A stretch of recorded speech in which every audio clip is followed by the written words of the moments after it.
Hey dudes, this is Stacy Nelkin. I played Ellie in Halloween 3 season of The Witch, and you are listening to Tommy Throwback Kovac on Splat from the Past. He's fucking awesome. The keyword is fucking. Alright guys. Hey dudes, welcome to Splat from the Past, the only 80s themed horror and sci-fi show where things could get totally radical. Now today, I will be welcoming a guest that I was hoping to get for a long time, and I did. I reached out to her, and she responded very quickly. Lycia Naff, yes, the lady with 3 tits in the 1990 Arnold Schwarzenegger classic Total Recall, celebrating its 30th anniversary as 2020 wraps up. She's been in so many great movies and TV shows. Lethal Weapon, Chopper Chicks in Zombietown. She was on Star Trek Next Generation, Max Headroom, St. Elsewhere. She was on the series Fame, where she started out as a dancer. And then she transitioned into being a journalist. And she's also helping the homeless in LA, which I think is wonderful. And it's going to be a great conversation today. I'm looking forward to it. She seems like such a great lady. I had seen her interviewed on this Star Trek Next Generation podcast, and she called a certain cast member a cunt. And when I heard that, I just knew I had to have her on. So I'm so happy to have her on today. So yeah, here is my interview with Lycia Naff. Hey, Lycia, welcome to the show. Hi, Tommy. Hi. How are you today? Very good, thank you. What about you? I'm pretty good. Just happy that Christmas is around the corner. Say it again? Just happy that Christmas is around the corner. Oh, awesome. Yeah. Where are you located? Redding, California. Oh, I know where Redding is. Cool. Yeah. This is such a great honor. Thank you for taking the time today. Always. So going back in time, I know that you were a dancer first. At what age did that start? I moved from Las Vegas, where I was born and raised, to Los Angeles when I was 16, and then I think I got fame when I just turned 18, yeah. Nice. 18 or 19, it might have been 19. Yeah. Are you trained in every type of dancing? No, I studied mainly with a man named Jaime Rogers, who was very famous at the time, and he was modern dance. Mm-hmm. I was reading that you went to live with your aunt in LA when you were what, 16? Yes, exactly. Yeah, so did you continue dancing throughout school then? Yes, I got fame right after I graduated high school. Wow. I had moved out actually before I finished. I was so independent. I was crazy. I moved out and had my own apartment, had a little job, was still in school before we actually graduated, and soon after that I got fame. Mm-hmm. And did that for a couple years, and then realized that acting is easier than dancing on a TV series. So I sort of switched over. I was already acting a little bit at the time anyway on the show itself.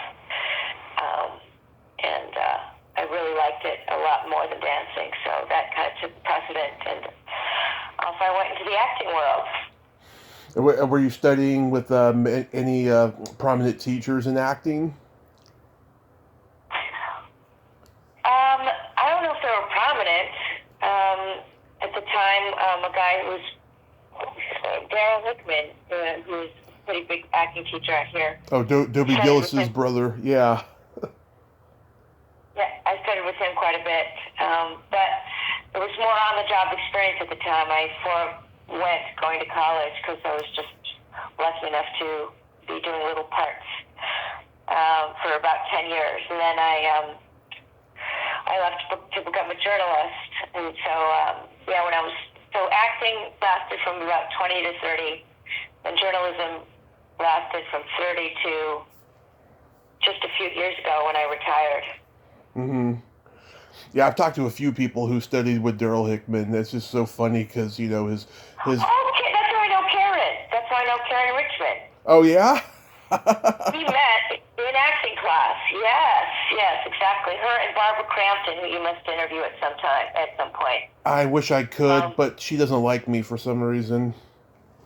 She doesn't? Why? I know her a little bit. We have a little bit of a history. There's never been anything weird, but for some reason she just will not do my podcast. And every time I see her, she blows smoke up my ass about stuff. And it's weird. It's a weird relationship I have with her. That is so bizarre. Yeah, so it was just three of us got very close there at the time, and we remained friends ever since. So that was nice. Yeah. Oh, that was from 1981 or so, all the way to now. Wow. And this was in L.A.? Yes. Okay. So, Fame was your first official acting job then? Yeah, I actually was acted in the pilot, and I was cast as a dancer, and was for some reason given an acting role. So I acted in the pilot. It was just a guest star, and then occasionally they would bring my character back, and that's when I realized I liked acting more. Instead of sharing a trailer with 16 smelly dancers, you get your own trailer, you get your own breakfast burrito, you get your own PA telling you what to do. It was definitely, it felt like a step up, from dancing. Yeah. Yeah, so I started acting in Fame and left Fame to continue to act. That seemed to have a momentum, and dancing wasn't going to really be my end career anyway. You get injuries, you get older. Where acting, you can. Oh, yeah. God willing, you can keep going. I mean, look at Karen. She's still, she's never left acting. Barbara and I both left acting. Yeah. But Karen never left, so she just kept at it and kept working successfully, doing lots of theater. She's amazing. Yeah, she is. Oh my God, the first time I interviewed her, I just completely fell in love with her. And then second time, oh God, we had a hilarious conversation about about what's going on in the world and stuff. We were just talking like two old friends. It was great. Oh yeah, she's pretty cool. Yeah. Were you a fan of the movie Fame? Yeah, I mean it was funny. I was in Las Vegas in high school, taking dance classes and really, really liking it, and just wanting to get out of LA badly. Out of Vegas badly. It was, Vegas is not a place. It wasn't the Vegas you know now. No pyramids and roller coasters and all that. It was the old school Vegas, and it was very boring for a kid. So when I found the opportunity to study dance under Jaime Rogers for the summer of my junior year, at the end of that year, I begged my dad if I could just stay and live with my aunt and finish high school out here. So I continued to train with Jaime Rogers and did a bunch of commercials. And I remember going to see the movie Fame by myself and just, enamored. It was like, wow. I mean, it was just something that I just knew that I wanted to do. And I turned around and through dance classes in the same complex. It was the Debbie Reynolds dance studio complex out in the valley. There was an acting class I'd heard about, and that's where I met Barbara and Karen, and I started taking acting classes, and Barbara introduced me to her manager. I guess she saw me, thank God, not as competition, because we're so different. And so she turned me on to her representation, who picked me up, and my very first job interview was a casting call. Basically, it was just a cattle call. Yeah. To be a dancer on the TV series Fame.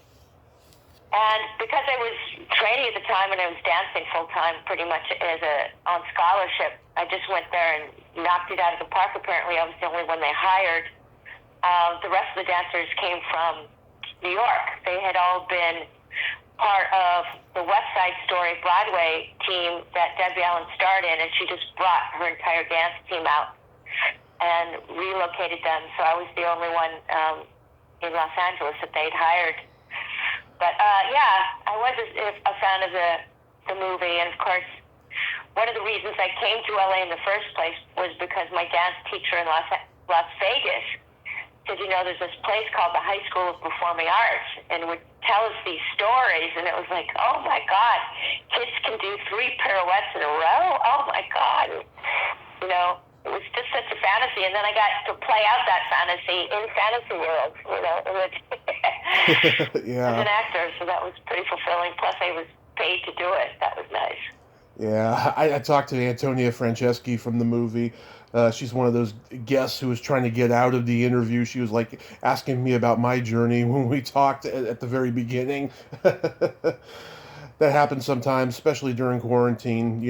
It's like they don't want to do it, but they don't want to be bored. So then we do it, and then they want to ask me questions, to get out of it. Yeah. Yeah. So, how was working with Valerie Landsberg? She was so sweet. I was going through a rough patch then. I was, still a teenager, and I didn't really get along, unfortunately, with the dancers from New York. I got along with them. They didn't get along with me. Yeah. So I felt a bit alienated and shut out of the inside circle. They all knew each other, and they were very, very, very tough bunch.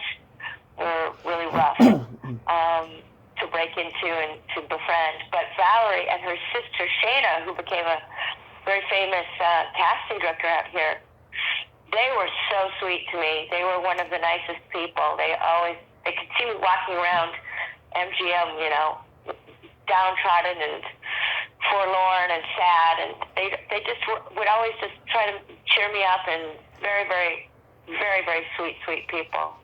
Oh, that's wonderful. Yeah, I've tried getting her. I've tried getting Cynthia Gibb. I'm still working on it, but I have talked to Robert Romanus and Olivia Barash. They've told me they had good times working on Fame.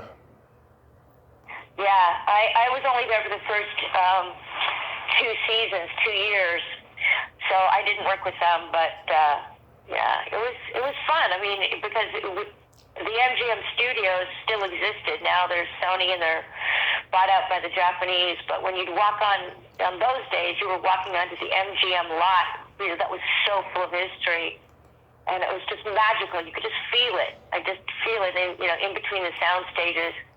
And whenever you'd have to be fitted for a costume, you'd go to this place called the Pit. They call it the Snake Pit because it was underground, and it was the size of a small city, and it had every costume from every movie MGM ever made, and just stretched out forever. It was huge. And then, when you get fitted in the same room that Judy Garland would get fitted in, that was surrounded by mirrors. And it was like you were just walking into just a slice of magical history. It's so cool. Yeah, my high school gym was called the Pit. It was there for like 100 years, and then they rebuilt it, and now it's not a pit anymore. They look like every other high school gym, unfortunately. It was special. Yeah, exactly. Sometimes those old rundown moments, they're so special to you because they have so much history to them. Mm-hmm, absolutely. You guest starred on St. Elsewhere. Do you remember anything about that? Yeah, I do. That was soon after I left Fame. I started to work quite a bit. I got my equity card and did a big play down at South Coast Repertory Theater, and then right after that got Young and Restless, and had a role on there for about 6 months. And right after that came pretty soon after that, prior to 1984.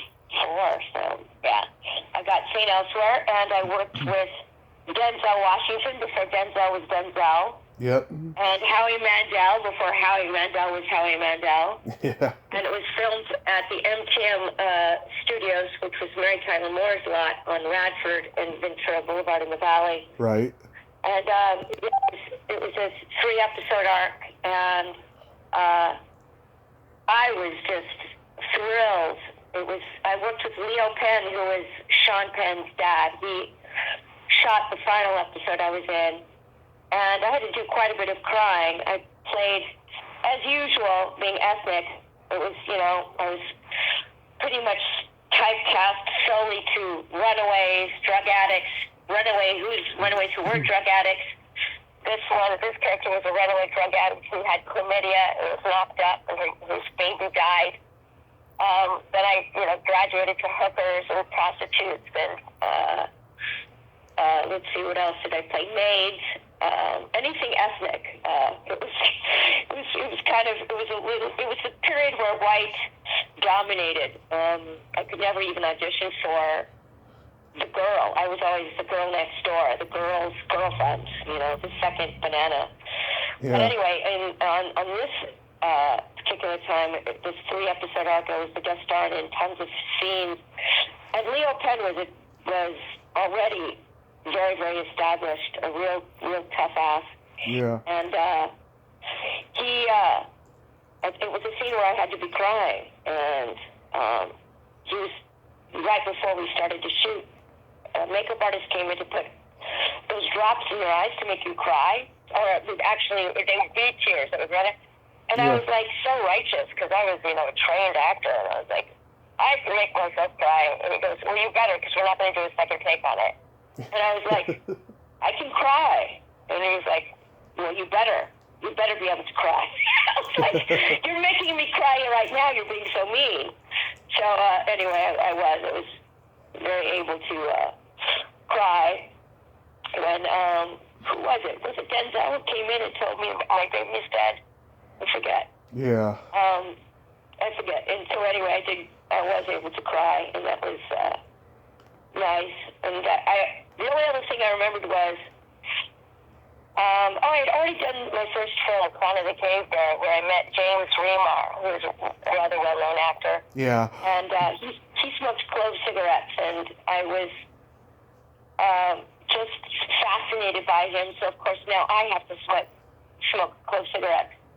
And in those days, you could kind of smoke inside the sound studio, inside your dressing rooms. You could just smoke anywhere. And the lead actor, he played an older doctor, and I don't remember his name. He smelled clove cigarettes, and he asked who was smoking it, and I was honest at the time, and I said it was me. He just gave me dressing down in front of the cast and the crew. And I was smoking cloves, and how dare I? And I forgot what he said, but I was just so put to shame, and it worked. I was shamed out of smoking anymore, so I stopped. And luckily, I hated real cigarettes, so it helped me quit smoking altogether. That was good. That may have been Ed Flanders. I know he had some problems with people on that show because he was an alcoholic. That's who it was. Yes, it was him. That's him. I didn't know he was an alcoholic. Yeah.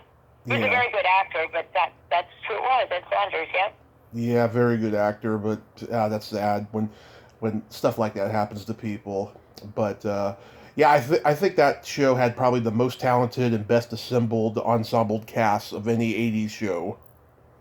Right? I know. Amazing. Yeah. You were on Hunter, the Snow Queen. Yeah, that was the pilot. It was a 2-hour pilot called The Snow Queen, and that's when, Fred Dyer was moving from being a famous football player to an actor. And he wasn't half bad, actually. He was also a vegan, which I found, or was he just a vegetarian? He might have been just a vegetarian, which at the time was like unheard of. Yeah. And he had his own chef, and he was macrobiotic. That's what it was. And I found that fascinating, that he'd been macrobiotic for like 18 years prior to that, and that he could be such a strong physical football player without having any meat in his system. That was pretty cool. It also introduced the two actors who had never acted before, who also became really big. He ended up being on Hill Street Blues. What was his name? Dennis Franz? Yes. Yeah. Dennis Franz. That was one of his first acting roles. and I'd already been acting a little bit at the time. And I loved the director because it was the first time I got to experience a director not saying cut. You'd say your written lines, and then he would, tell the crew quietly to just continue to roll and just see what would happen. And we would play out another portion of the scene that wasn't written. And I found that fascinating. I really, really enjoyed that creative process. That was fun. Mm-hmm. Yeah, I think Candle, he was just a brilliant writer. He was like a savant when it came to writing, and he was already dyslexic too. I didn't know that. You had how many shows on the air at any time on major networks? Like 7 or 8 at one time. He was pretty amazing. Yeah, probably 40 overall. I mean, God, he was prolific, and he quit on his own terms too. That's what's great about it. That's right. What did he quit? I think just, the TV business changed. This was probably about 15 years or so before streaming started getting known. I guess he just became, disillusioned, and he had enough shows, enough money, so he quit doing it. I think he wrote some books, though, some novels. Right. Oh, that makes sense. Yeah, that was very cool. The other thing that I remember about Hunter, aside from the fact that I was in like every scene and it was all about my character, and I was such a little burgeoning narcissist at the time, I just couldn't get enough. So into me, so into me. Anyway, there's a scene where I get pushed into a pool, and it was December, and we were shooting at a pool in a home, in a mansion up in Las Vegas on a hill. And I had to be thrown in and out of that pool constantly, and I got pneumonia. Oh. Because I would have to sit there. There was a scene where I would have to just sit there on the side of the pool and be wet and shiver. Yeah. I did that for hours. And I came home that night and went, why do I feel so hot when I was freezing? And I had 104 temperature. So I was in bed for a week, which was good. Actually, it was good for me because I needed to kind of stop the level of 1980s partying, if you know what I mean.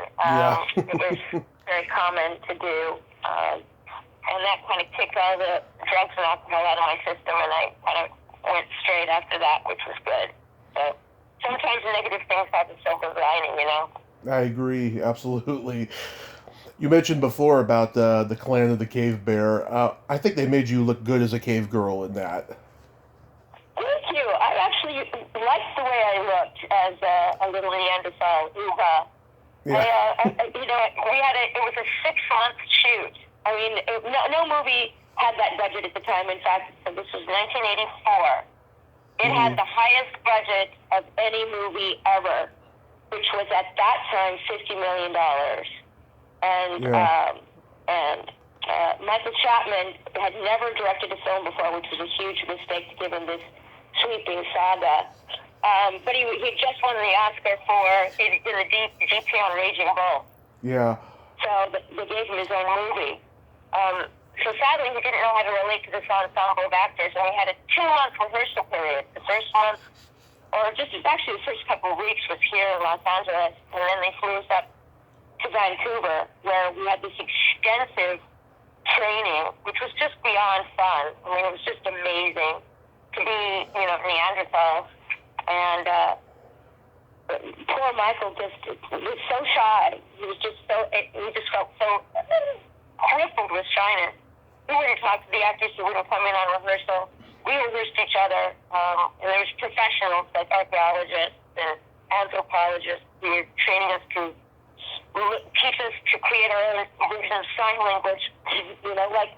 Yeah. A hunter-gatherer hunter-gatherers at the time would sit there and have a bunch of dialogue. Everybody had a pecking order. Everybody knew what to do. Yeah. Everybody was very, very efficient and super functional. So we got to kind of invent our own sign language based on American Sign Language. So we had a lot of fun. It's just, unfortunately, we never saw the director. Even when we were shooting, it seemed like we never saw the director. Paul Verhoeven was the cinematographer. Mm-hmm. And Jan de Bont worked on it too. I think he was the head camera guy. 2 extremely famous cinematographers. They kind of did a lot of the work for Michael. I mean, the movie was a bust, unfortunately. Yeah. But it was beautiful in its scope, in its 50-millimeter scope. It needed, it was such a humanistic story, and it was a 600-page novel that you needed to kind of condense down.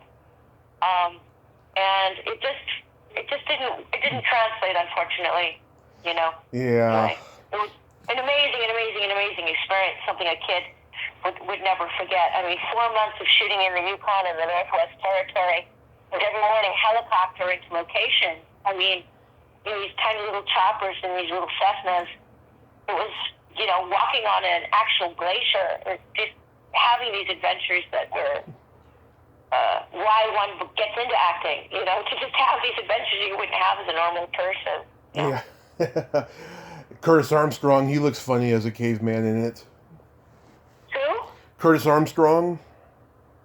Oh, Curtis!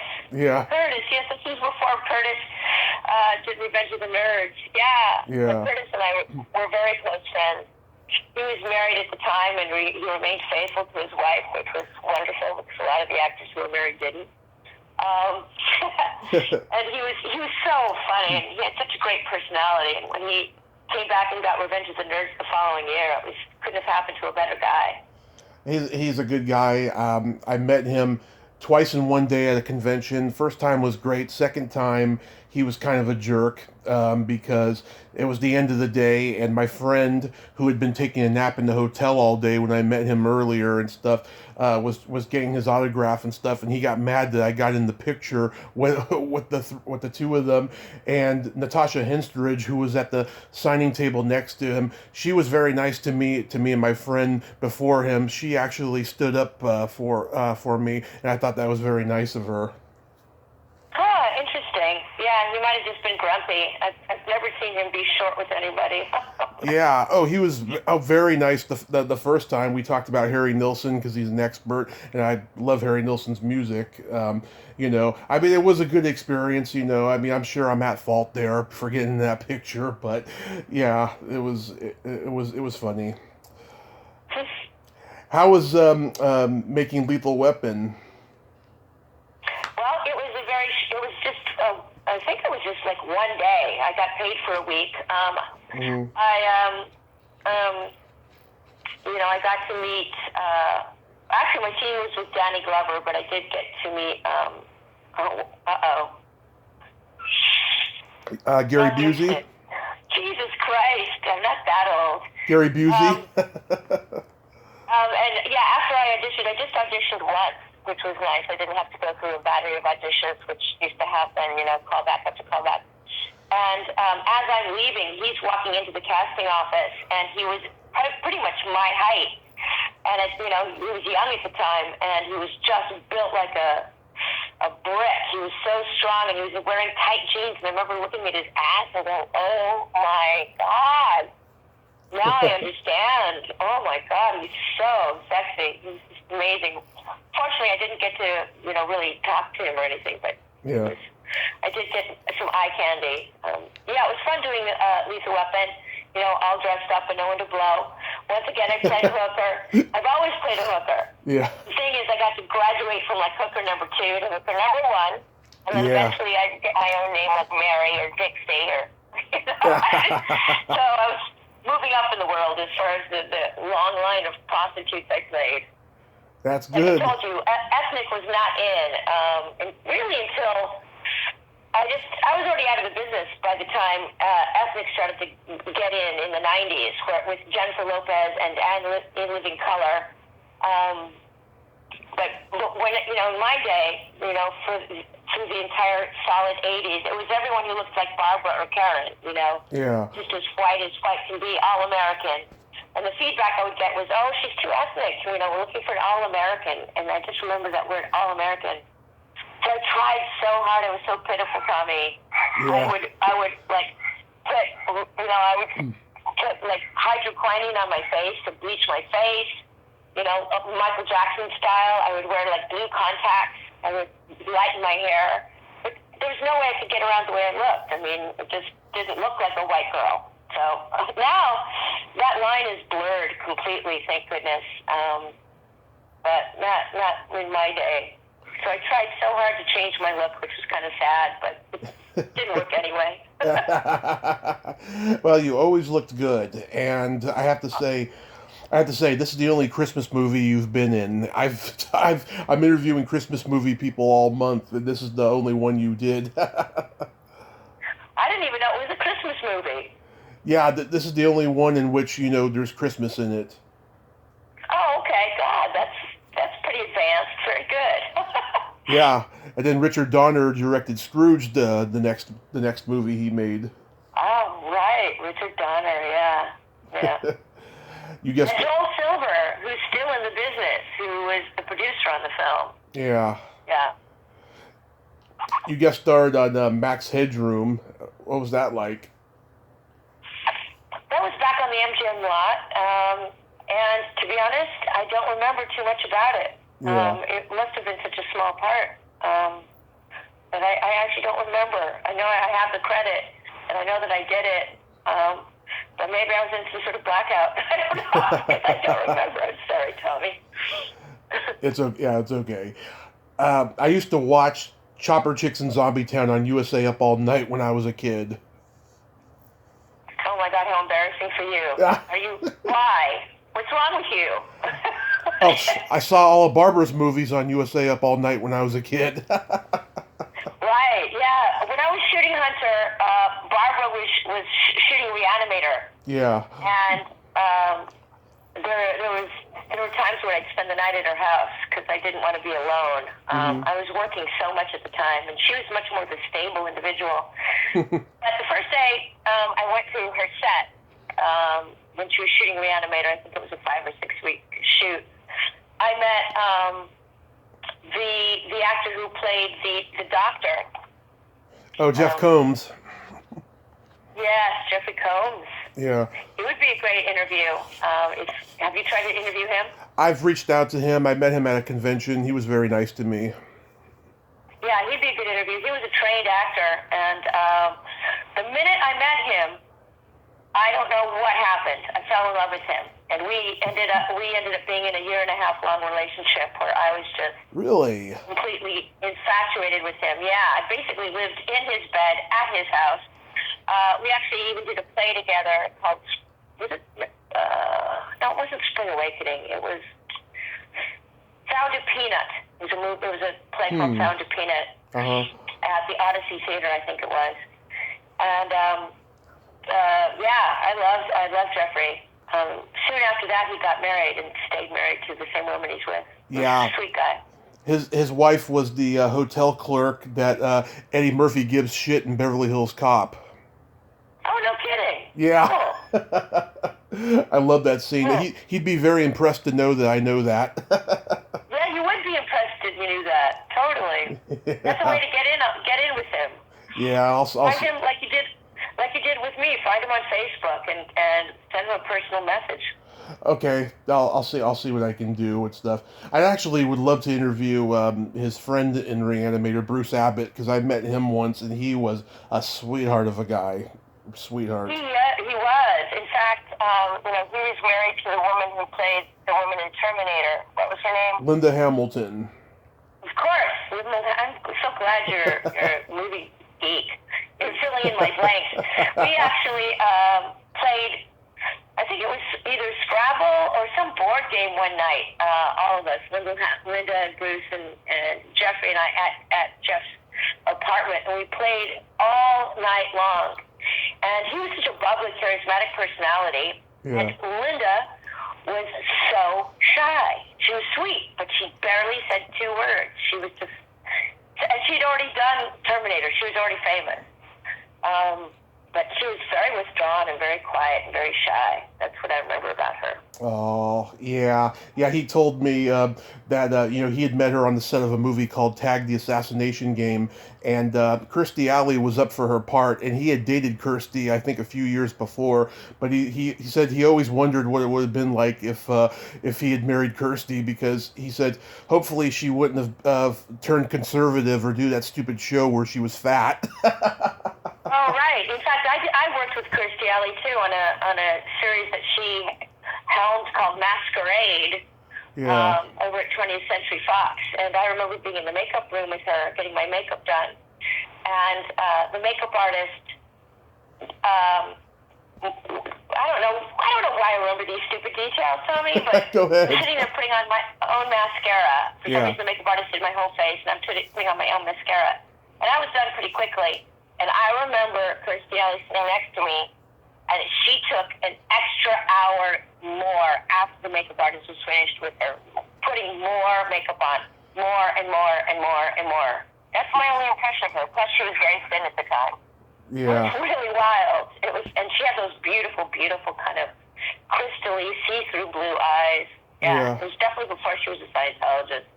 Yeah, she was gorgeous. Oh my God, she played a Klingon in Star Trek 2, which is funny because she already had big ears. Maybe that's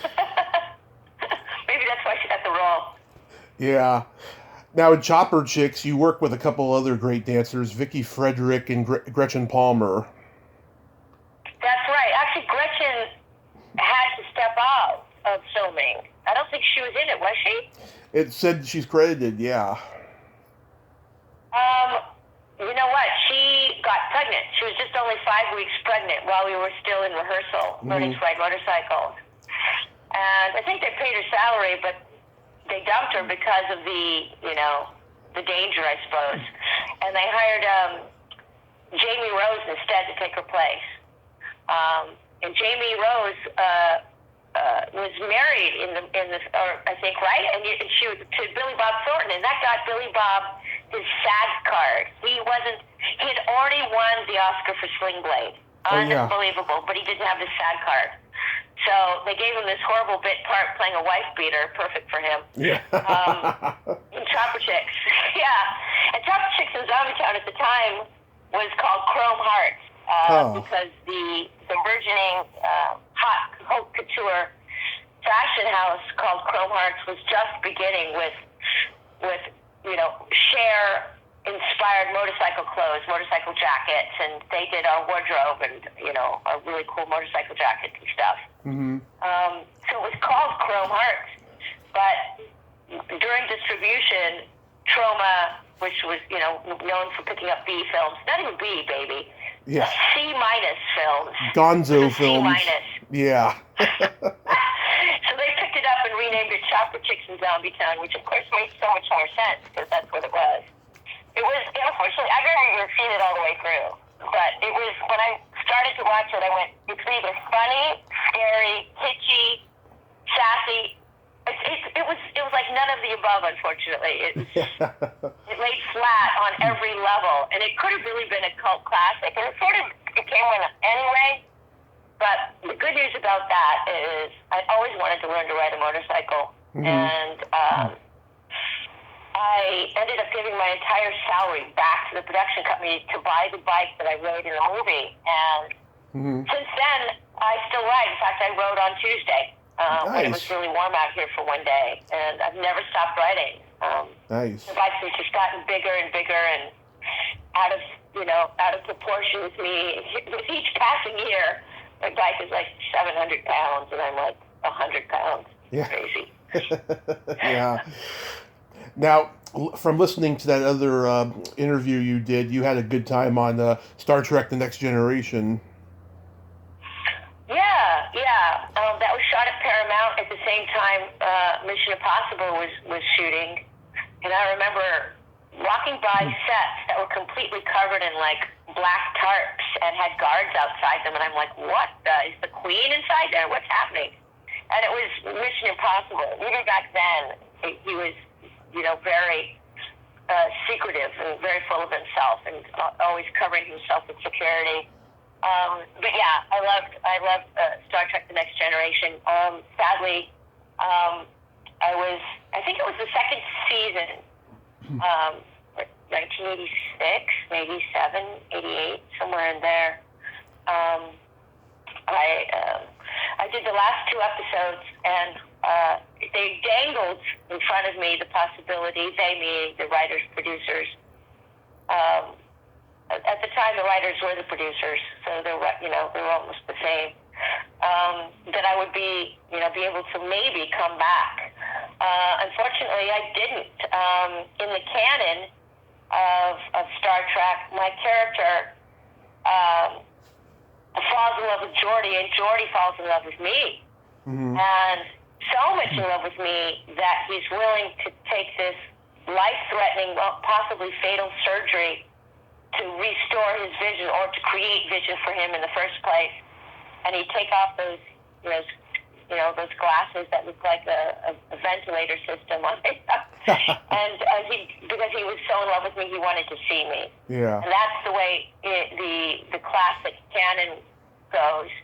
But after dailies and after, cutting it together, they created me as being kind of a bumbling ensign in engineering, very wide-eyed and starstruck and too naive and too silly of a character to ever be someone that Geordi would take seriously and fall in love with. So they wrote me out. They didn't continue my character. And I was heartbroken because that would have been a total career changer and life changer. There wasn't one mean person on that set. Everybody was so fun to work with. And Michael Westmore was head of makeup at the time, because he was so used to doing special effects. And he did all of the makeup and headed the makeup, and he was even nominated for an Oscar for doing the makeup on Planet Cave Bear. So I already knew him, and he did my makeup, and that was very fun. Yeah, I was going to meet him at a convention once, but I was tired at the end of the day when he was doing his signing after his panel and stuff. I would have been in line for a while. Yeah. But yeah, the guy's legendary. I mean, he even did the Munsters makeup. That was like one of his earliest jobs. Wow, yeah, he came from a family of makeup artists. I didn't know he, wow, yeah, that makes sense. Yeah, a family that he was goes... old by the time I met him, so... Yeah, a family that goes back to the silent era of Hollywood. Yep. So you're probably always going to be remembered as Mary in Total Recall. I am. I don't think I'll be remembered for the name Mary, but, yeah. If you went and got popcorn during that movie, you would have missed me. However, it was a standout role that keeps following me everywhere. And got a second resurgence when they made the remake of Total Recall. But yes, I played Mary, the three-breasted mutant hooker on Mars.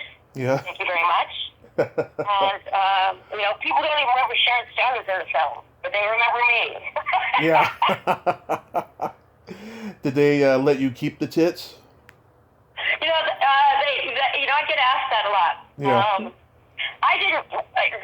It was a fabricated piece of prosthetic that started way up on my neckline, almost right below my chin, and went back down below my belly. It was like this huge chest plate. Yeah. That they had to individually paint and color fresh every day. Yeah. And at the end of that shoot, I was in love with a guy at the time. Useless me, and I so wanted to get out of there, get out of Mexico City, and get home to this boyfriend of mine who was basically cheating on me the whole time. Thank you very much. Yeah. But I didn't want to put that in my luggage. I didn't even care. I wanted out. I wanted to just leave. And no, I didn't. I don't have them hermetically sealed in a jar on my desk or anything. No, I didn't keep it. Wow. I was working with Paul Verhoeven. That was okay. That was pretty cool. So I was given that part. It was the only time, I think, or one of the very few times in my career where I was just given a role basically sight unseen because Paul, who I never even had a conversation with, during the 4 months of principal shooting on Planet of the Cave Bear, but he remembered me and, basically I was just asked if I would be willing to wear this kind of prosthetic, and he knew that I could handle it because of the hours in makeup every day on the Planet of the Cave Bear shoot. And of course I said yes. And here's the thing. I didn't digest that I'd actually open my blouse and reveal these boobs. Because by the time I'd finished getting them doing the cast molds for them and having them designed on me and doing millions and millions and millions of fittings. It took 2 weeks to make them properly. I kind of took ownership of these boobs. I did so stupid. And so So when they said action for the scene where I'm supposed to open up the see-through blouse, I didn't want to do it. I did not want to do it. I did not want to do it. I felt embarrassed. I felt like I was exposing myself. I know that I signed up for it, but it didn't register. And I walked up to Tom behind the camera, and I begged him in his ear, begged him, pleaded him to say, if it would be okay to not open my blouse. If I could just, do the scene with him seeing my boobs through the see-through blouse. I begged him, and he said no. He said no, but I'll put you in my next film. I promise to give you a bigger role in my next film. I will never forget him saying that. And Tommy, I know where he lives. He lives in Venice Beach. I know where the coffee house he goes to every single morning. One day I'm going to approach him because he never did follow through with that promise. But it did get me to, open up my blouse. Now, if you look closely, really closely, I've got tears in my eyes in that scene. I was crying through the whole thing. I was so embarrassed. And there's nothing to be embarrassed about. They weren't my boobs.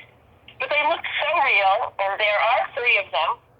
And I don't know, for some reason, I just took, again, I was not a very balanced person in the 1980s. I was very young. I took myself way too seriously.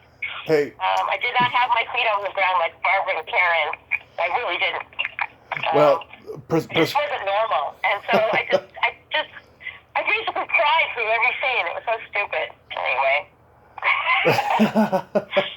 Well, Priscilla Barnes had 3 nipples in the movie Mallrats, and in the 70s, Marriott Hartley had 2 belly buttons in this Gene Roddenberry pilot called Genesis 5, I think it was called. Yeah. Oh, wow. Wow, cool. Hey, I got to meet Gene Roddenberry. I forget this part all the time. I just found the photo the other day and put it on Facebook. But he was still alive, and he would... he died soon after that, actually, unfortunately. He wasn't that old, either. Yeah. Do you know what he died from? Cancer? Probably cancer, yeah. I think so.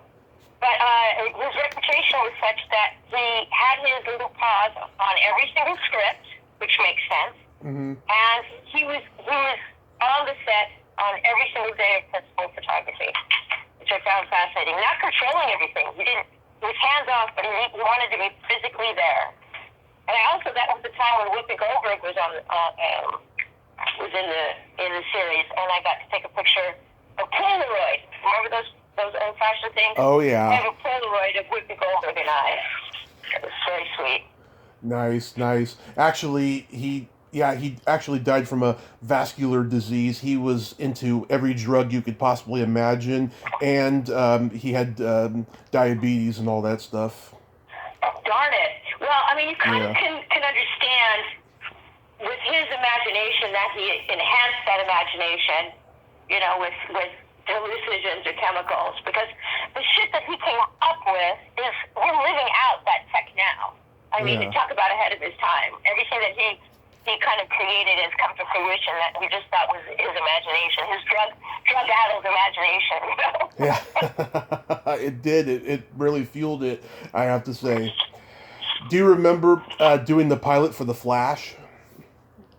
I do.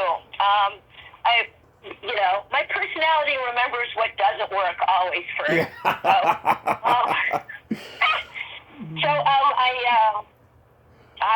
I got cast in The Flash again. Guess what I'm playing? A prostitute, of course. Right. And back in those days, I thought, I fancied myself as a very, very serious actor, having trained with Daryl Hickman.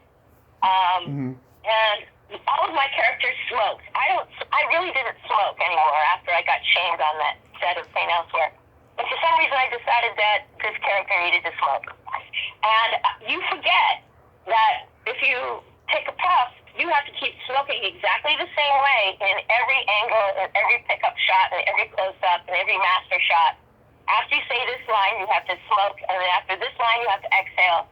You have to have continuity. And once you start smoking in one scene, you can't pretend you don't smoke anymore. So I had to smoke through the entire 2-week shoot like an idiot, and I don't smoke. Yeah. But I did like getting dizzy, so that definitely helped. I didn't think my acting, but it was all night shoots. I think it was on the Universal lot. So I remember, my call being something like at 8 p.m. at night, and then, they wouldn't get around to my scene until 2 in the morning.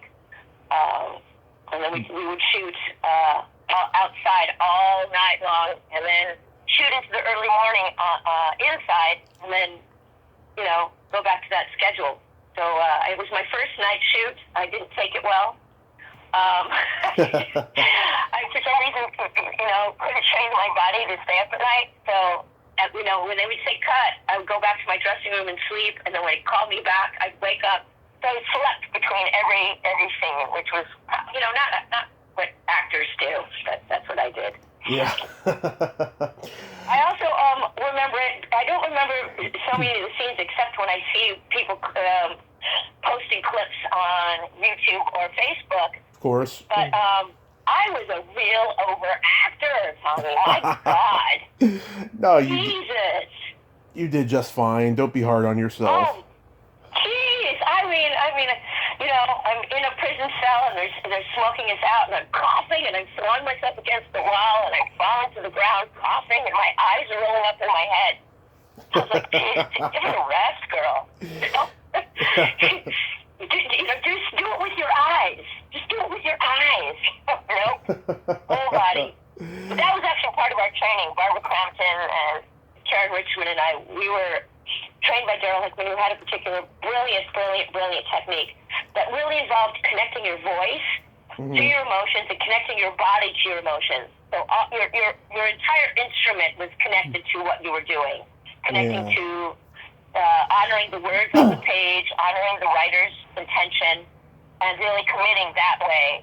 So that it wasn't just we were all so full-bodied, It wasn't this still eye acting or eyebrow acting. It was, we were very, very entrenched in his style of acting, which involved the entire persona, Yeah. Which in theory is good. I did lots of theater, as Karen does, and it definitely helps with theater, to be connected to your body and connected to your voice.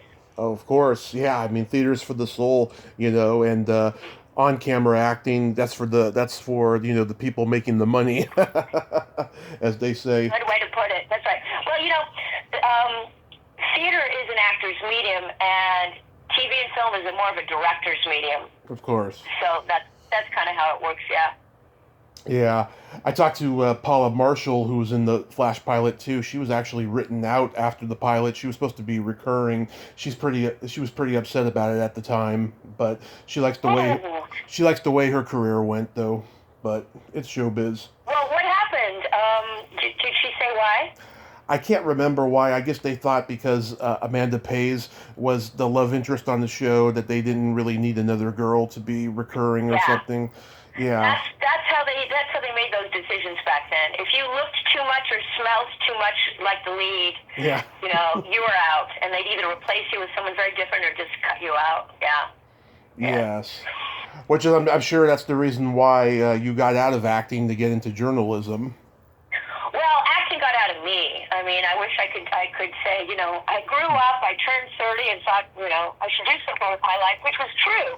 But I had done a TV movie and got nominated for it, for the best performance in a TV movie, an Emmy nomination. And after that, I had some very good medium-sized agents who set me up on every audition that someone who looked like me could get up for. Yeah. Even some lead roles, like in Crossroads and things like this. And I would always compete against Jamie Gertz, who would win. She would beat me out every single time.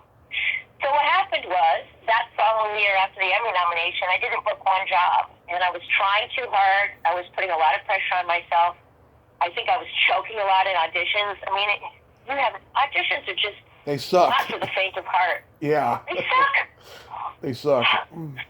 I mean, it's just that you're sitting in a room with 20 other women who look exactly like you.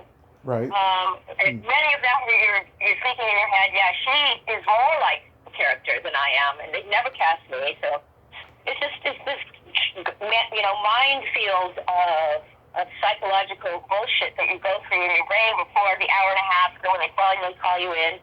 and a casting director reads the lines flat, doesn't give anything back, and you're supposed to just emote. If you're somebody that's sort of a mature adult who understands the game, you can tolerate this. You can do it. Like, if I were to go back to acting now, with my wits about me and my level of maturity, and I've grown up and I don't do drugs anymore, actually. I understand the game and I play the game properly, and I wouldn't mind fuck myself so badly that by the time I got in, I would be paralyzed. But it really lets, if you have insecurities, it plays on those big time. So, I just kept getting that same feedback. She was really good, but we went another way. And then when I go and see the film or the TV show, the other way was a white girl. Yeah. And that's just the way the business was.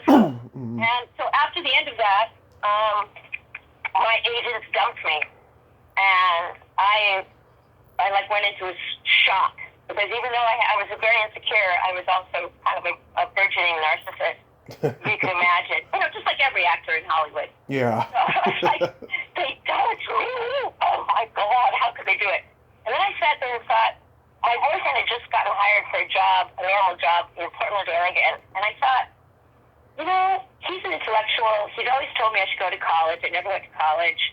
I was 30 years old. Why don't I go back to school, and why don't we just go to Portland? It's not like the business misses me much, Mm-hmm. And if they want me, I can send tape back, which I did once in a while. And, they know where to find me. It's easy to find me, so if anyone's looking for me. And guess what? Nobody missed me, just like I predicted. Yeah. So, I left Hollywood, basically with my tail between my legs, thinking that I failed at it, even though I worked steadily for 10 years, and got vested in SAG, so when I turn 65, I'll get $650 a month. Yay! Yeah. But acting left me, the business left me, and I just decided to go to college, which I did. And by the time my relationship and I moved to South Florida, Fort Lauderdale area, I was already getting my AA, my undergrad, and then I went to an advanced college and got my 4-year degree. Mm-hmm. And the only thing I was really good at in college was essay writing or writing papers that were nonfiction. And at Florida Atlantic University, there was a journalism class, and the teacher was the medical reporter for the Sun Sentinel, which had a huge circulation at the time. Newspapers were in. It was right before everything went digital. And he picked up on how talented I was as a natural journalist. And I was absolutely a natural. Every natural skill set, every natural kind of aptitude I had lent itself to being a journalist, where in acting, so much relied on the way I looked. And I was always pushing to be objectified in the right way, to be sexier, to be taller, to have bigger boobs, to be whiter. And as a journalist, as a news reporter, you can either put a sentence together or you can't. And I could put a sentence together. So I felt right at home becoming a journalist. I was a very nosy person. I loved to spy. I loved to investigate. Yeah. I became a very successful undercover investigative reporter, which meant I didn't take a byline. I didn't have my name in print, so that I could remain undercover and really follow my stories at extreme close proximity, because my name wasn't attached. And the sources who were my sources, couldn't be traced back to me and traced back to the fact that I was a journalist.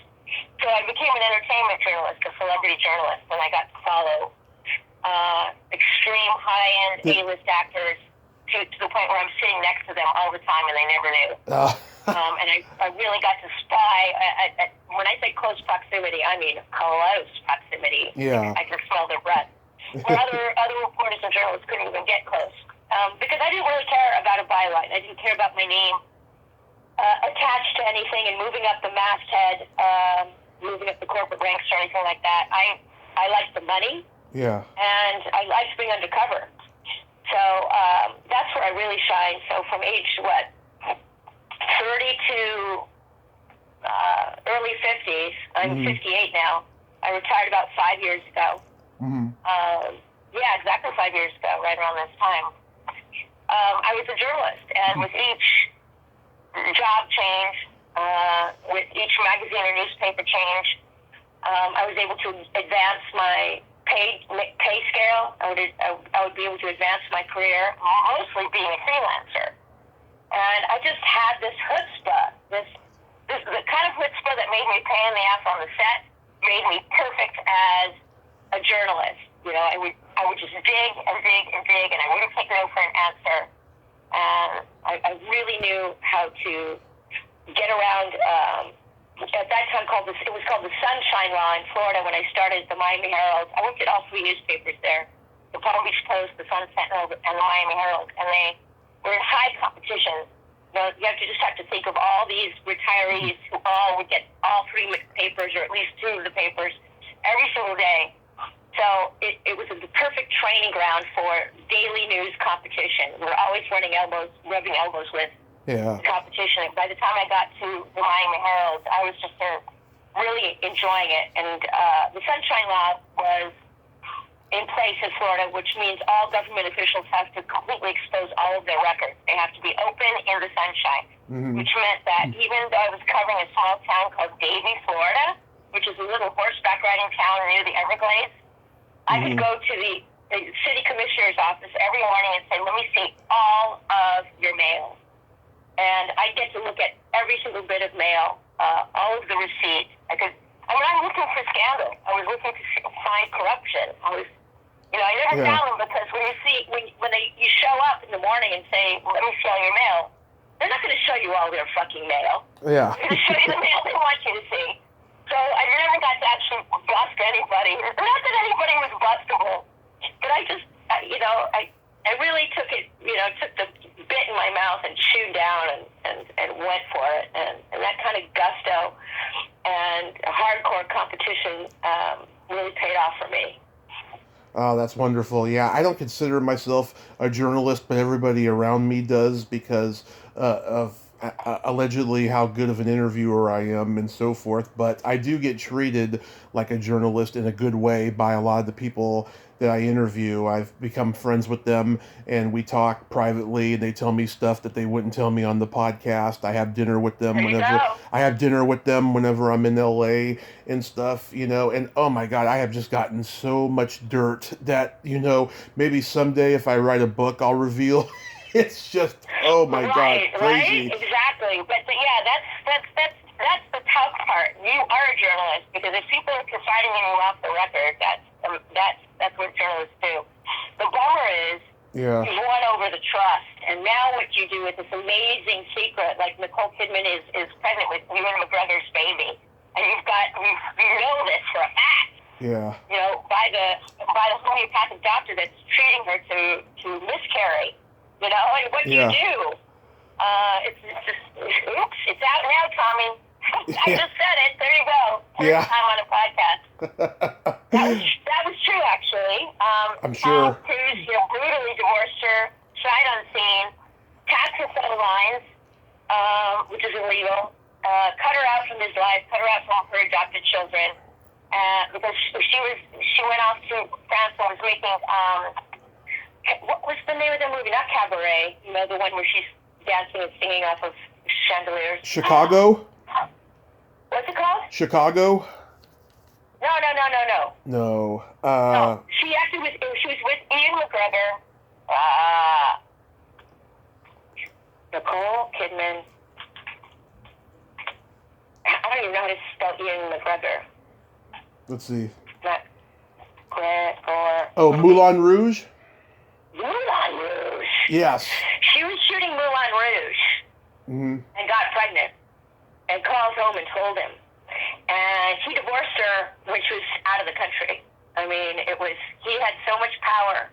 He dumped her so fast. And I remember how depressed she was. Because I was covering her at the time. I was undercover.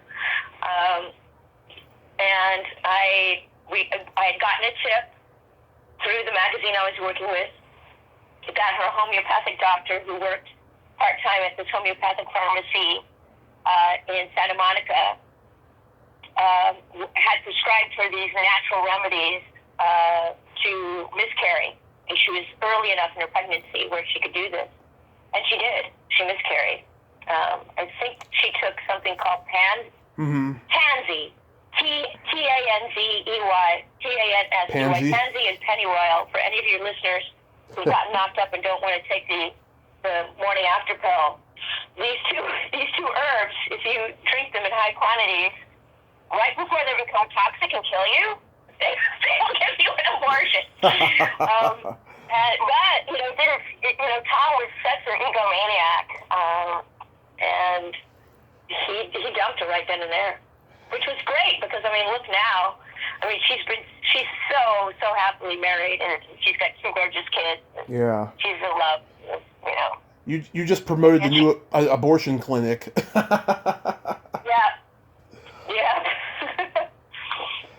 So tell me about the wonderful acts of kindness you are doing within the homeless community. Oh, that's so sweet. Usually it's kind of, something that people find boring, but if you live in LA, I can't imagine you don't have a similar problem on a smaller scale in Redding, but no matter where we live in America, especially during the pandemic, if you've got roommates and they don't pay the rent and you've gotten evicted and you can't get government funding, government money, or that money runs out, you've become homeless. And in Los Angeles County, we have, as of last year, 58,000 homeless adults. We're not talking about families. We're not talking about homeless families or homeless children. They get taken care of by the system very quickly. But if you're a homeless adult, it's rough. And where I work, where I donate my time out in Skid Row, it's a 20-square block area that has 12,000 human adults living in 20 square blocks in tents or in cardboard on the street in the industrial area of downtown. And you would ask, why would the business owners of those buildings allow it? Well, they do get a big tax break to allow the homeless to live on their sidewalks. Mainly it's the seafood industry, so they have no windows, and they just bring in wholesale fish from Long Beach and then pass it out to restaurants and hotels. But that's where 12,000 people live. I go out in my car. I have a little charity called Drive-By Do-Gooders. Instead of drive-by shooting, we drive by and we do good. And like an ice cream truck right out of my car windows, me and the little cute teenage boys on my block, we hand out drinking water because there's not one single water fountain in all of LA. We hand out these bags of baby wipes that we infuse with rubbing alcohol that we call a bath in a bag because there's no toilets or showers. There's one set of toilets that have a bank of 5 toilets for 12,000 people, which is worse than, refugee camps in Syria. And this is LA. This is 7 miles away from, the cushy $3 million homes in the suburbs where I live. It's ridiculous. So we hand out water, we hand out wipes, we hand out cold stream cheeses, portable protein, socks. We just finished this run where we decided to do blessing bags on St. Nick's Day, which was last Sunday. St. Nick was a real guy who used to drop bags of gold down chimneys anonymously. That's where you get the Santa Claus precursor and the whole dropping down presents, down the chimney. So on St. Nick's Day, we decided to do blessing bags, and our finances are such that we can help 120 homeless adults. So we go to the outskirts of Skid Row, where the elderly and more disabled have a hard time, getting up and getting to services, and they just have a rougher life. By the time you get to Skid Row, it's like a permanent homeless encampment. You're not going anywhere. It's, it's not like the homeless in Venice Beach, where they're a little bit more transient, more drug addicted. They're, mainly from out of state who come to be homeless, where the weather is good, and they can get handouts and drugs a lot easier than where they come from. This is mainly Black and Hispanic, elderly, and talk about dirt poor. It's just ridiculous. It's just, I learned the other day that a third of the homeless population, adult homeless population, who are seniors, suffer from either dementia or Alzheimer's, which makes complete sense. These guys, suffer the same slings and arrows of outrageous misfortune as the suburban seniors but they don't have any health care. They don't have anybody to help them. They don't have any family. Yeah. So in these blessing bags last Sunday, we gave out our water, our wipes, our 2 pieces of cold string cheese.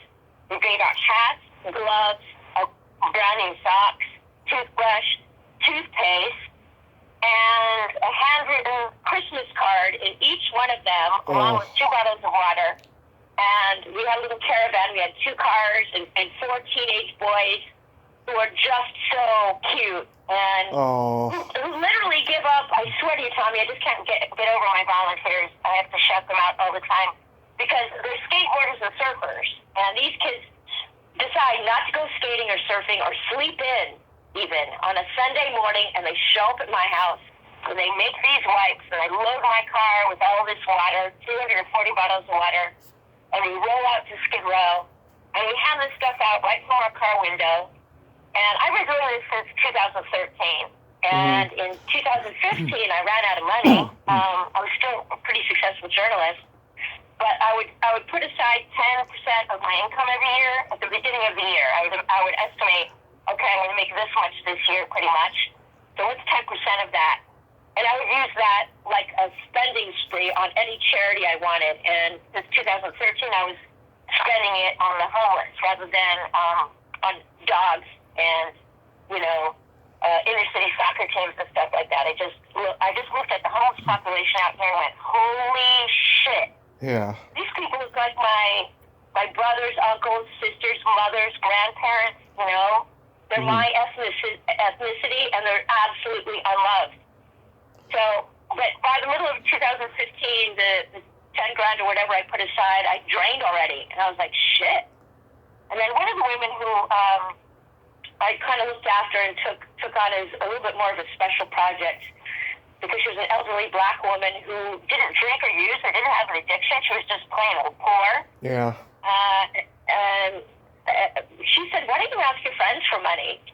And I said, I can't ask for money. I've never asked for a loan. I can't ask for money for other people. I've never asked for money for myself, right? Yeah. And I didn't do anything but sit on that, and I swear to you, this is true. That very day, 3 of my friends, completely unrelated to this thought process, came over and handed me $35. They said, I know it's not a lot, but here's for your little mission in Skid Row. And I went, what? Oh my God, asking it is given. Shit. That was a little spiritual moment. That was a little God shot.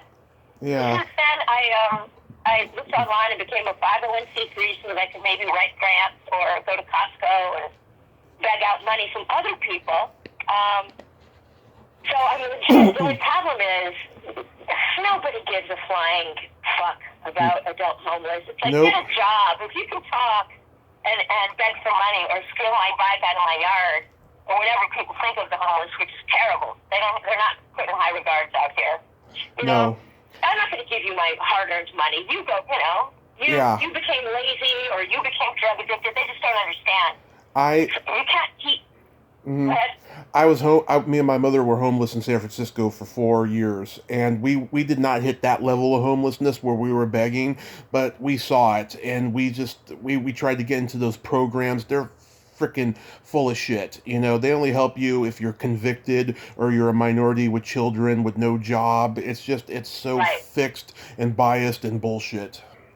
Exactly. So you experienced it firsthand. The politics around homelessness is ridiculous. That doesn't mean they don't deserve water and body wipes. There's no bathrooms out there. There's no water fountains out there. I mean, on Sundays, church groups, religious groups come out and hand out food and do buffets and stuff. And then there's, of course, an underground economy of, to be honest, all kinds of drugs and prostitution. Of course. That the police kind of overlook, which I'm glad, because it is a functioning, working economy out there. Yeah. But other than that, I can't really solve homelessness, but we can fill in the gaps where other services kind of leave off. And so that's what we do. We drive by and we do good. And unfortunately, I was not able to get grants. I've kind of exhausted my resources because Costco and the 99-cent only store, some of these bigger places where we actually buy our supplies, fund groups that look good on Letterman jackets and look good on patches on shirts, and they look good as sponsors on banners. So they don't, it doesn't look good for them. That's the only rationale I can figure out is why they wouldn't want to help adult homeless in their own community. They'd rather help, inner city kids, like I said, soccer teams, or, the high-till shelters for animals. But, grown adults, nothing. Nothing. So it's a little bit of an uphill climb to get donations and stuff like that. But the joy we get, it's a huge hassle. But once we get out there and start handing out, and you have this one-on-one contact with people who just say, bless you, thank you, and you're looking in these people's eyes, and the level of grassroots, hand-to-hand humanity, it's just so fulfilling, It might not do a lot, but I'm telling you, when we're not out there, we get bitched at. And I rarely skip a week, and if I do, it's like, where were you? Where were you? Glad to know I was missed. Thank you. Yeah, but that's just so fucking beautiful what you're doing. I love it. I wish everybody everywhere in California and the world could do that. It's well, you know what? You can, Tommy. You can be a drive-by do-gooder. You can donate. Go to my website, drivebydogooders.org, or follow us on any social media. And we're always posting live. But you can be a drive-by do-gooder, too, by putting an extra couple bottles of water in your passenger seat, or a protein bar, or a banana. Apples aren't good, by the way, because they don't have a lot of teeth. Yeah. I learned that the hard way. So maybe an orange, and apple. And then when you see a homeless person, instead of that stigma of driving away from them or walking away from them, just have a little something extra on hand and give it to them. And I promise you, it breaks that stigma. They never say no. Yeah. You might sometimes even be shocked that you're reaching out to them. But it's so fulfilling, Yeah. Humanity at its best right there. So no one has to wait to be a drive-by do-gooder. It's just the next time you see a homeless person, just reach out to them. That's all. I will, because the shelters aren't doing holiday. I was going to say the shelters aren't doing holiday meals this year, and I really wanted to volunteer, but I just might do that instead. That's tough because of COVID. Yeah, the shelters. It's going to be a little tougher out there. But what I do know about Skid Row is come this time of year, all the way through Christmas, for about a month and a half, right after Thanksgiving, right during Thanksgiving, every church group and Girl Scout group on the planet is out there. So they're giving out blankets. We're not alone.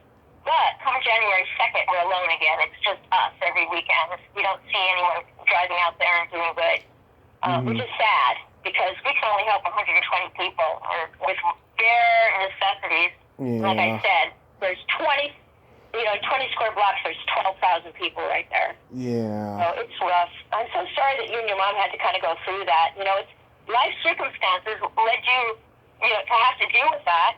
And, imagine if your mom didn't have the chutzpah and the resources to get you out of that, then you're stuck. Oh, yeah. If your mom was stuck with an addiction that she couldn't shake because she was depressed, Yep. and she was on medication that she couldn't get anymore because she didn't have the money, and after 2 weeks in San Francisco, you're freezing, you become so beaten down and despondent that helping yourself becomes difficult. You don't even want to help yourself. You just kind of just want to roll up and die. So I'm glad the whole situation, unfortunately, it touched you personally, but it opened up your heart, That's what it takes. It sure did. It was profound, and I had a car accident in the whole process, and if it wasn't for that, I wouldn't be talking to you now. I was in a coma for 30 days.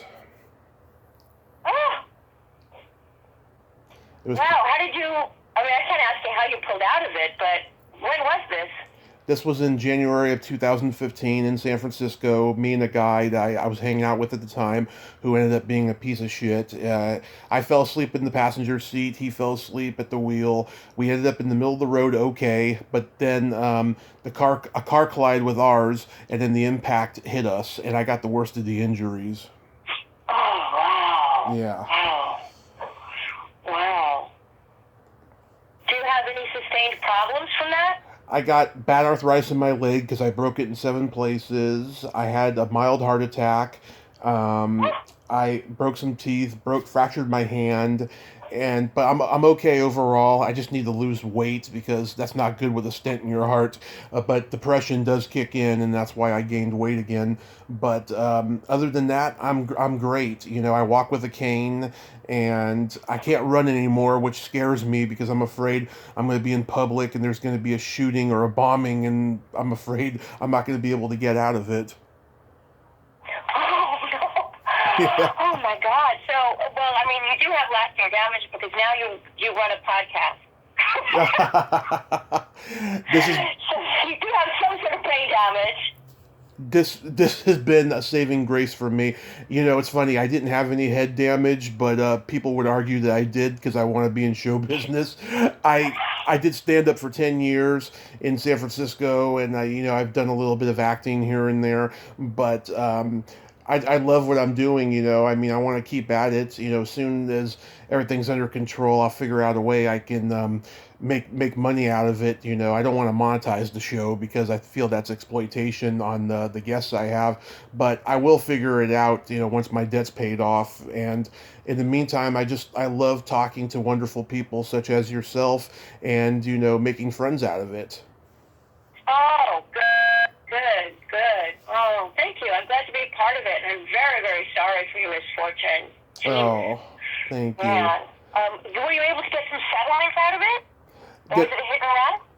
Oh, yeah. Oh, my God. So the people who hit us, they felt really bad. There were just two guys getting off of work at In-N-Out Burger late at night, and they came to see us in the hospital. I was in my coma at the time. I never got to meet them, but they felt so bad. We had a settlement. It was nothing, but it helped me and my mom financially, and so that was good. And then the district attorney went after my ex-friend because he had a whole record of doing stupid shit, and he wanted to get him for this because he was driving without a license, and he lied to me and told me he had just got his license back. That's why I was in the car with him that night.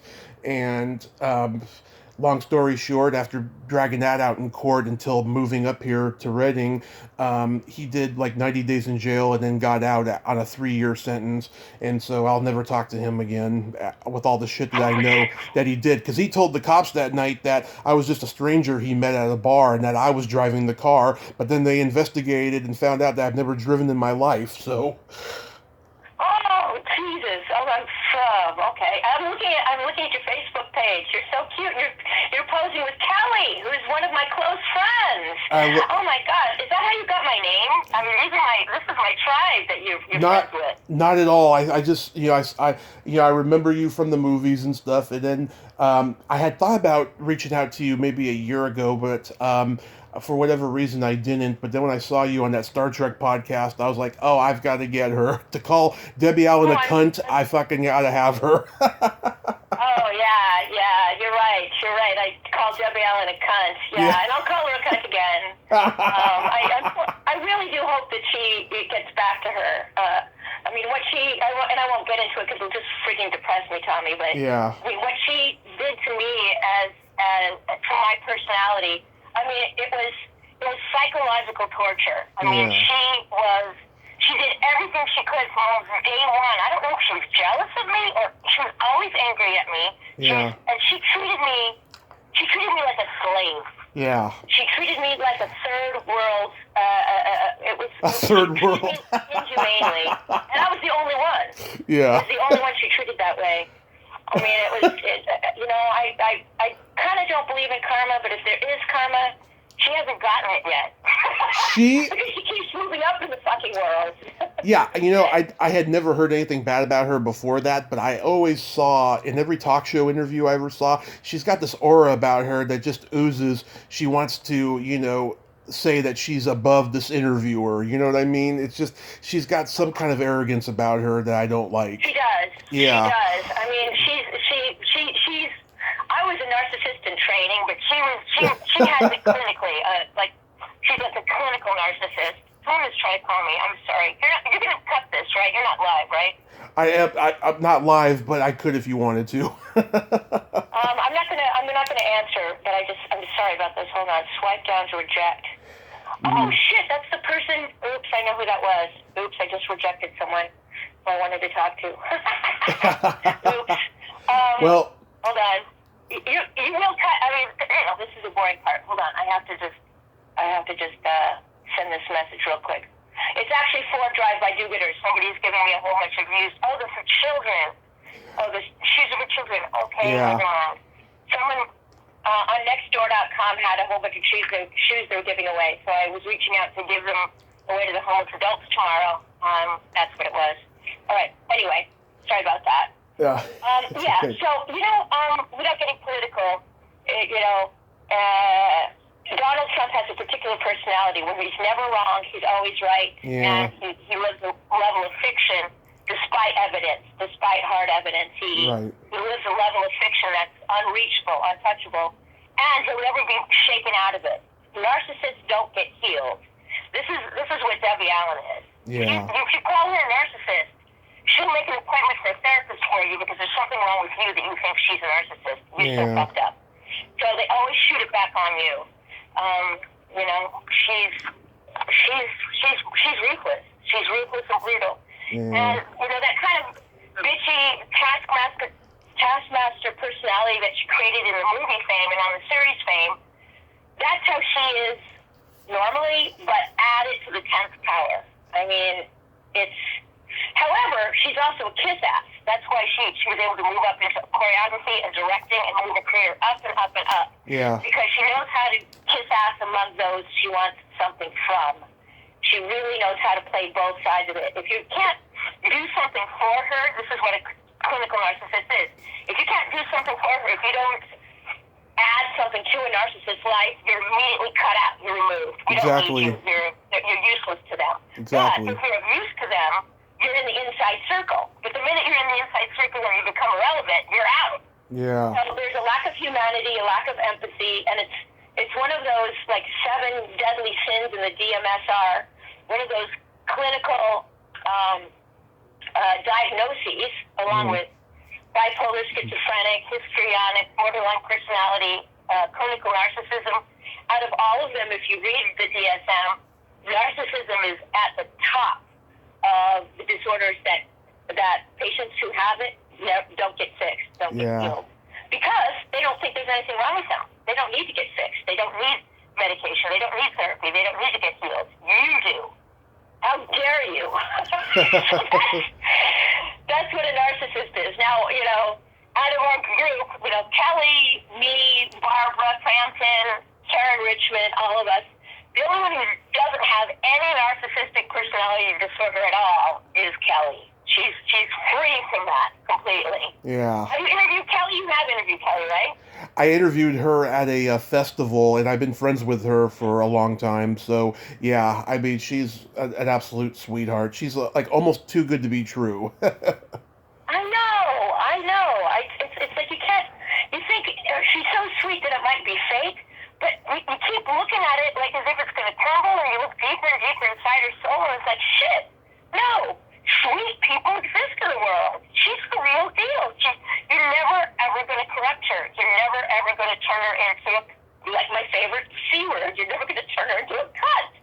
Yeah. So the other day she got a shout-out by Patton Oswalt, who rewrote, who threw up on his Instagram page, if they were to make a remake of Chopping Mall today, he rewrote the whole plot. Oh, yeah. Oh, my God. I said, Kelly, you have to find Patton Oswalt and say, I'm still here, I exist. Yeah. I'll be more than willing to play the mom of my character or something. Yeah.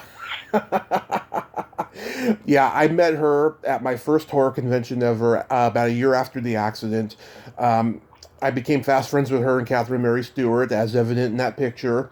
And I told her that I was going to go see her theater performance that week because I was in LA for 8 days, and I splurged with my settlement money to go to LA for 8 days with my friend. And she didn't expect me to show up. She thought I was just another fan saying, yeah, whatever. So I showed up that night, and she was so touched and so happy. I woke up the next day in my hotel room, got a friend request from her on Facebook. I accepted and cried my eyes out. Oh. Yeah. That is so sweet. Oh, my God. Oh, yeah. Yeah. Yeah. I mean, it's tough for my girls who are still in the business, because the business opens, then they get slammed shut down again, then they open, and then someone gets COVID, and then they get slammed shut. You've interviewed Barbara, I forget. You said no, you haven't yet, right? No, and I don't. That's right, you have a thing with her. Well, she can, I love Barbara, but, she can be a little narcissistic, too, and Yes. pick and choose. I agree, yes. Yeah. But really quickly, we got to play my secret silly game. Okay. This is a series of silly slumber party questions. No win or lose, just pure fun. And how it works is I ask you the question, you answer it, and then you ask me the exact same question and I answer it. Okay, wait. Say the rules again? I'll listen. I promise to listen this time. Go ahead. I ask you the question, you answer it, and then you ask me that exact same question and I answer it. Okay, but you know the questions ahead of time. That's not fair. All right, go Well, ahead. I play it all the time. It's just fun, and you can comment on answers. Okay. Sounds good. Lycia, are you ticklish? Yes. Tommy, are you ticklish? Yes, I've been known to hit people in the groin. I'm so ticklish. Yes. Is your belly button an innie or an outie? Boy, are these probing questions. Okay. I mean, this is the first time I've ever been asked that. I'm going to reveal it on your podcast. Okay. My button, Tommy, is an innie. Is your button an innie or an outie, Tommy? It's an innie. It's deep. I can fit crystal meth in there.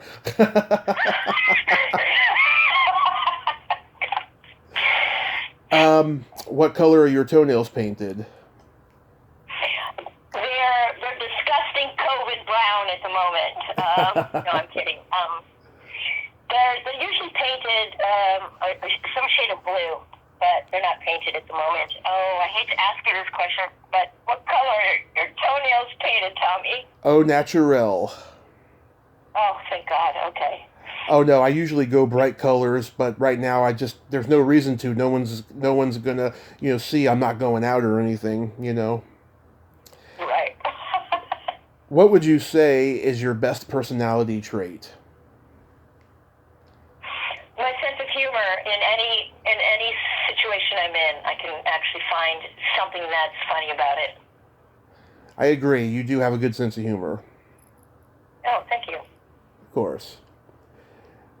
And then you're gonna ask me. Oh, that's right. Duh. What is your best personality trait? I have empathy and I have no filter. Ah, wonderful. Very good. Perfect for a podcast. Yeah. Okay, this is a personal question, and you can decline it if you want to. I think it's. Yes, I am a virgin. Next. No, well, it's related to sex, but it's not. Are you a virgin? Because I am. All right, go on. What's your favorite place to have a quickie in? Oh my God, that's easy. The bathroom of a plane. Oh, you're. Sorry. The first class bathroom. The first class bathroom of a plane. Ooh. Especially when you're in coach. The Mile High You cross Club. those curtains and you march up to the first class bathroom and you dominate that bathroom for full 2.5 minutes to 3 minutes. The Mile High Club. Quickie. Yeah, the Mile High Club, absolutely. My favorite place is I couldn't get it. I wouldn't be able to get away with it now. But when I was like in my late teens, early 20s, I used to love to do it in the back of a movie theater. Wow, yeah. Would you have like a large jacket or something to cover the stuff? Yeah, I mean, she'd be wearing like a short skirt or something, and she would just sit on me. Yeah. Oh my God! I've done that before, and I've done that on a plane. Okay, in our seats. Yes. Love it. And then my favorite question: is there a stinky smell that just makes you gag? Yes, actually. So let me step outside to answer that.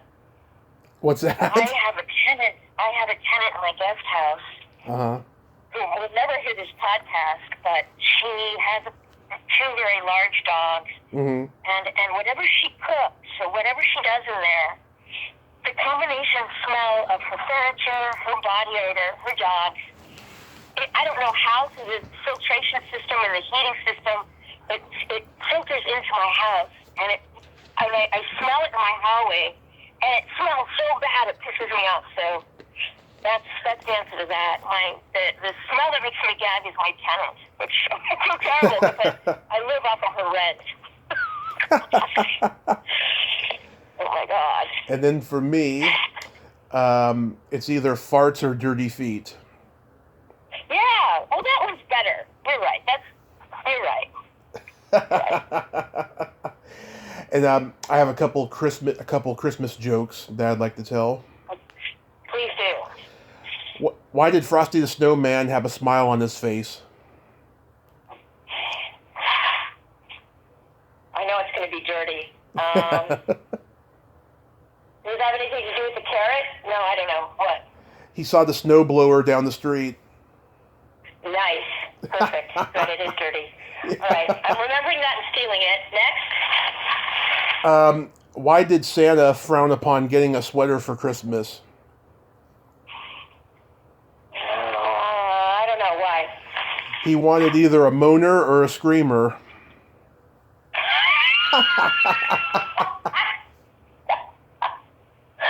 Yay! Tommy from Reading. He's a pervert. Yay! Yes, I am. Hey, I don't even know the name of your podcast. Will you send me a link when you're ready to air it? Of course. It's Splat from the Past.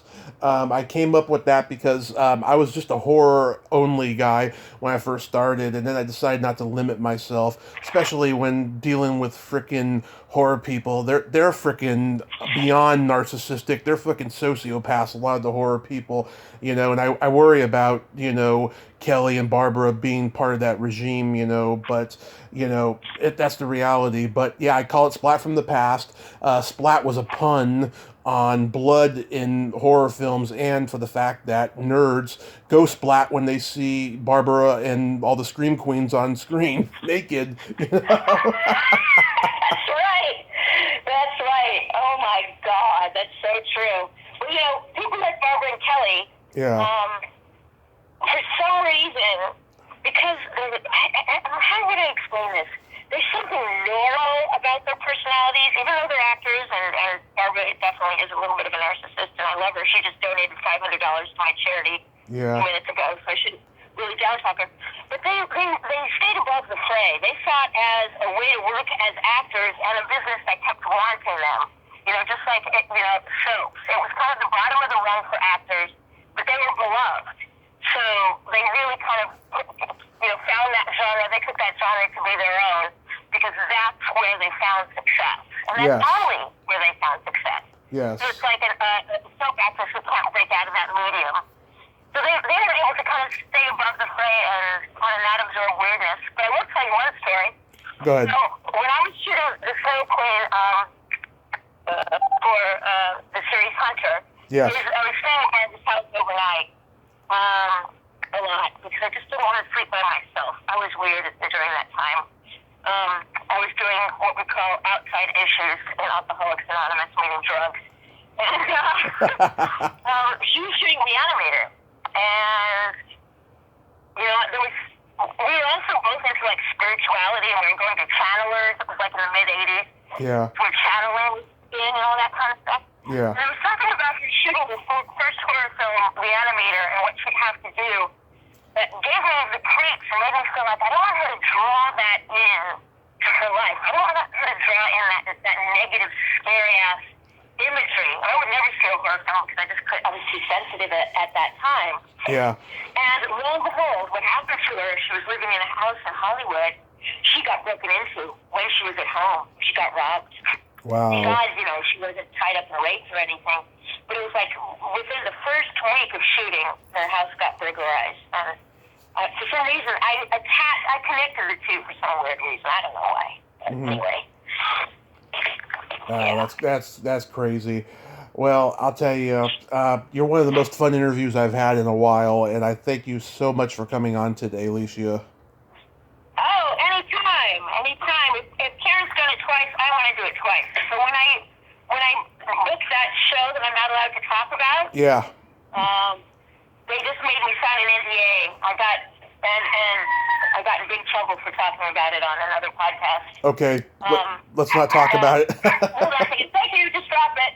I've got a bunch of stuff coming in for drive-by. Anyway, when I can talk about it, I will talk about it on your show if you'd like. I would love to hear about it. Yes. Do you know when it's gonna go off at least? I know that I'm going to be recording. I'm going to be working on it next week for 2 days, and at that point, I can ask. Obviously, it's going to be sometime in 2021. I'm not allowed to say anything, but it's the last episode of the second season, so it's probably not going to air until the summer of next year. Nice. Okay. But we're Facebook friends now, so let's just stay in touch. Yes, let's stay in touch. Thank you so much, Lycia, and please stay safe and have a Merry Christmas and Happy New Year. You too, Tommy. Thank you, and thank you for letting me steal those jokes. I really appreciate it. Yeah, they're in the public domain. They're not mine, so go ahead. Okay. All right. Have a beautiful weekend. Thank you. You too. Bye-bye. All right. Bye. Well, there you have it. Lycia Naff. Oh my God, she is a kick in the ass. I loved talking to her. She's everything I love in a woman. No filter, plenty of personality, great stories, tell it like it is. I enjoyed talking to her, and it's going to be great to have her back on. Well, until next time, this is Tommy Throwback Kovac saying, there's no shame in living in the past, because the present sucks. Later, dudes.